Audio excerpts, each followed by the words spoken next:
Hi everyone. I still need this, no? So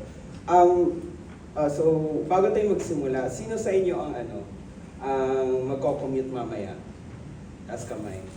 And sino sa inyo ang does not look forward to it? Kasi mamaya, no, ako rin. Mamaya magsisiksikan na naman ako kasama ng mga yan. 5 pa daw, pwede pa daw, pero puno na yung jeep. No? Bakit ganon? So, the signs of worsening transport crisis, nandyan na siya. So, yung after nung nag-pandemic, no, ang unang pinatay is yung public transport system kasi daw quarantine. And then, nung binalik na yung nung natapos na yung pandemic, it didn't really recover yung public transport system natin. And this has severe consequences for the people. And namely, cost in peso. According to JICA, 3.5 billion pesos daily.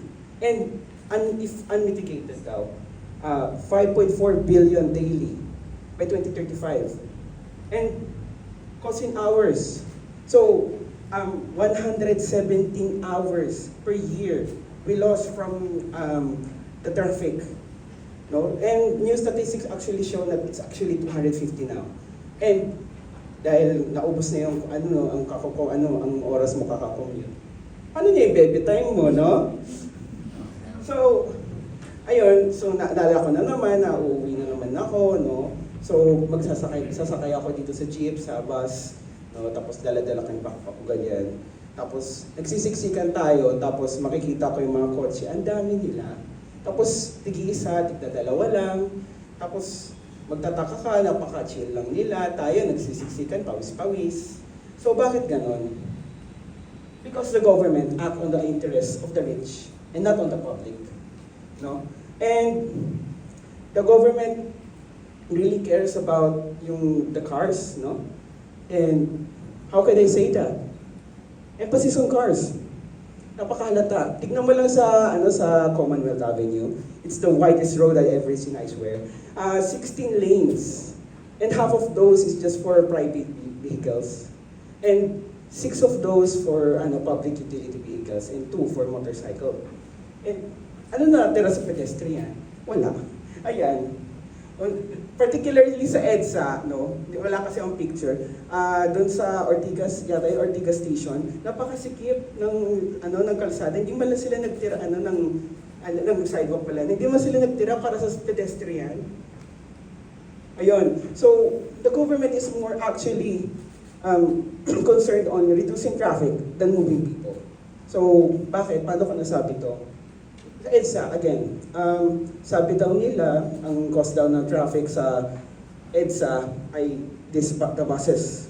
No? So, they consolidated it on a single line, EDSA carousel. So, yun. Tapos ginawa rin nila yung sa Cubao, the southern routes, yung mga provincial routes, they killed it, no? Nilipat nila sa PTEX. And then, yun, ang nangyari, traffic pa rin. Diba? Skyway. Ginawa nila yung Skyway, ang bilis na gawa. Tapos, yun nga, it was presented as this traffic solution. Pero ano nangyari? Traffic premium. Magbabayad ka pa rin, traffic pa rin naman. So, the government views pedestrians, PUVs as nuisance to be managed for the good of cars. Ayan, in picture ng Mount Kamuning. No? It's very, it's not really for the sake of pedestrians eh. Kasi aakyat ka pala na heat stroke ka na. Tapos, ayan, walang tarawira, nakakamatay daw. Minsan nakalagay, bawal tumawid, may namatay na. Bakit ganon? It's for the convenience of cars really. It's not really for the safety of pedestrians. Yan. Another anecdote, if you're familiar, this is Evergotesco Mall sa Commonwealth. This was before the pandemic. Yung rampa dyan, that's the ramp for the cars. And ito yung arrow is yung babaan ng jeeps, ng public utility vehicles.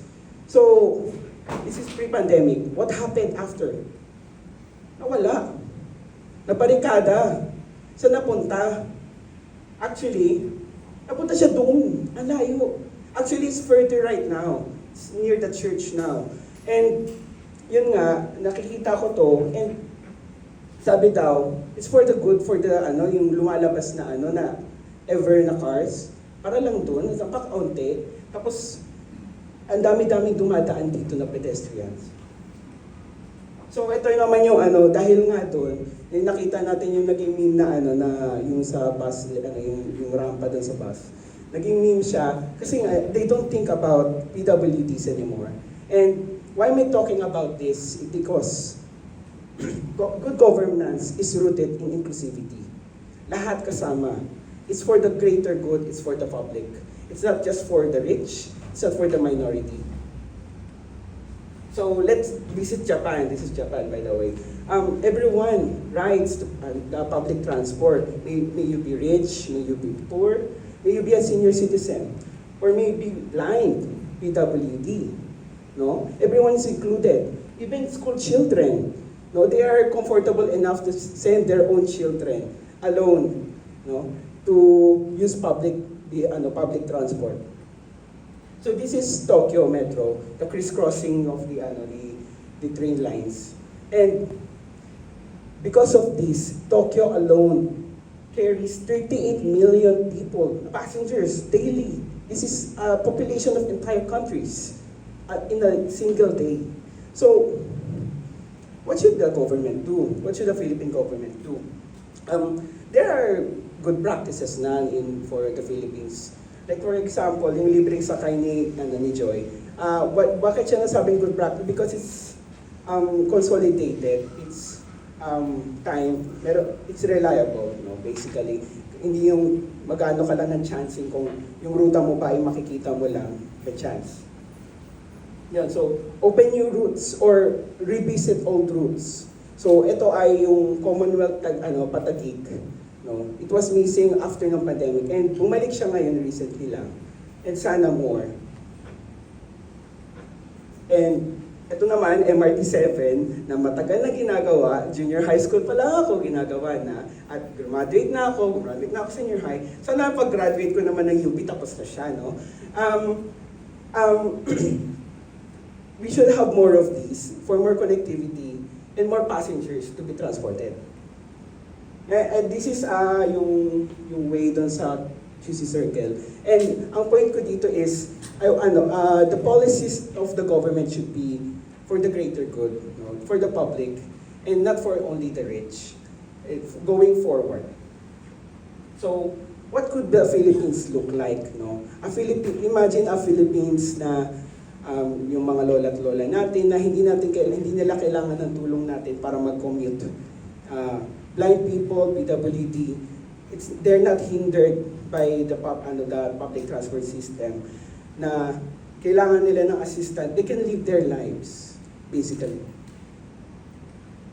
So, I want to open this up, no, that the transport crisis isn't the only problem that the Philippines face. Napakarami niyan. Corruption, police brutality, you name it, West Philippine Sea. So, we should look for good governance to solve these problems. And may magagawa tayo, no? As individuals, as students of Speech 30 actually, first of all, we have our voices in a democratic country. And that is, go register and vote. No, that's one of the bigger things, no? In a democracy. We can oust, we can choose our leaders, we can elect pro-people, more good for the people. And next is engage and discuss in these issues. So we have to engage, we have to fight misinformation, fight fake news, and they have a narrative. So we can counter that narrative, no, using what we in Speech 30, what we learned from rhetoric and persuasion. We can use this counter narrative where the people are in the center. So para hindi naman pa what if lang tayo. So thank you.